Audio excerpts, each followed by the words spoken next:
প্রতিবারের মতো বাংলা নববর্ষে খুলনায় অনুষ্ঠিত হলো ঘুড়ি উড়ানোর প্রতিযোগিতা।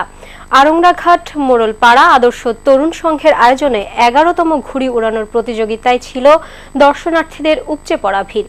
খুলনা থেকে রফিক আলীর ক্যামেরায় মিজানুর রহমানের রিপোর্ট, জানাচ্ছেন এসএম ইসরাফিল।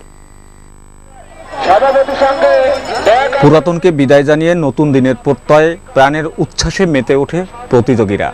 পহেলা বৈশাখের পরন্ত বিকালে ভূত, ময়না, সিল, পেঁচা, উড়োজাহাজ, বিমান সাদৃশ্যের বর্ণিল রং ও বাহারি নামের এসব ঘুড়ি উড়ানো উৎসব উপভোগ করেছেন বিভিন্ন বয়সের হাজারো দর্শক।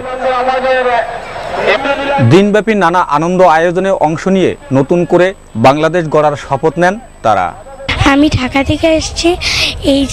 এই সব বিচিত্র ঘড়ি দেখতে অনেক সুন্দর লাগছে। গ্রাম বাংলার যেহেতু ঐতিহ্য, এটা আবহমান কাল ধরে মানুষ সেটা করে আসছে। হিন্দু, মুসলমান, বৌদ্ধ, খ্রিস্টান সবাই এক জায়গায় সমবেত হয়। অনুষ্ঠানটা খুব ভালো লাগছে এবং এর আগেও আমি এসেছি। গত 5 বছর ধরে এখানে আসছি, এর জন্য আমার অনেক ভালো লাগে। আয়োজকরা জানান, একটি বছরের বেদনা ভুলে নতুন বছরটি সুন্দরভাবে কাটাতে তাদের এই মিলন মেলার আয়োজন। একটি দিনের জন্য হলো চাই এই গ্রাম অঞ্চলের খেটে খাওয়া মানুষের একটু আনন্দ, একটু বিনোদন, একটু যাতে সবাই খোলা মনে অনুষ্ঠানটিতে আসতে পারে। নতুন বছরের প্রতিটি দিন এমনই উৎসবমুখর হয়ে থাকবে, এটাই সবার প্রত্যাশা।